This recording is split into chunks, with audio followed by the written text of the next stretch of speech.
Sugar समेत बलिस्तान में भी मौसम सरमा की दूसरी तरफ बर्फबारी का आगाज हो गया है। शगर के बुलंद पहाड़ों ने बर्फ की सफेद चादर ओढ़ ली है, जबकि सर्दी की शिद्दत में इजाफा भी रिकॉर्ड किया गया है।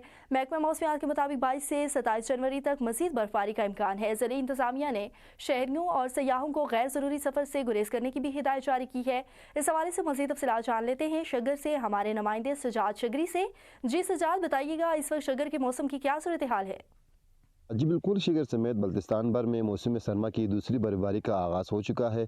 इस वक्त मैं शिगर में मौजूद हूँ। अगर शिगर की मौसम की बात की जाए तो शिगर में आज रात से ही बर्फबारी का ये सिलसिला जारी है, जिसके बाद जो है पूरा शिगर और शिगर की बुलंद बाला पहाड़ों ने बर्फ़ की सफ़ेद चादर ओढ़ ली है। इस वक्त जो है खूबसूरत मंजर देखने को मिल रहा है और लोग जो है इस बर्फ़ में इंजॉय कर रहा है।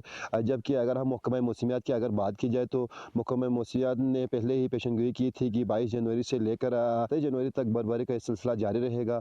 जबकि ज़िला इंतज़ामिया शिगर ने ही पहले ही अलर्ट जारी कर दिया है कि लोग जो है बर्फबारी के दौरान जो है पहाड़ी इलाकों में गैर ज़रूरी सफ़र ना करें, क्योंकि वहाँ पर इन दिनों लैंडस्लाइडिंग और गाड़ी फिसलन का हादसा ज़ाहिर हो सकता है। जबकि बर्फबारी होने के बाद जो है यहाँ पर ट्रैफिक की रवानी भी मुतासिर हुई है, जिसके बाद लोगों को आगे शहरों में जाने के लिए मुश्किलात का भी सामना करना पड़ रहा है। जी बहुत शुक्रिया सजाद तफसीलात से आगाह करने के लिए।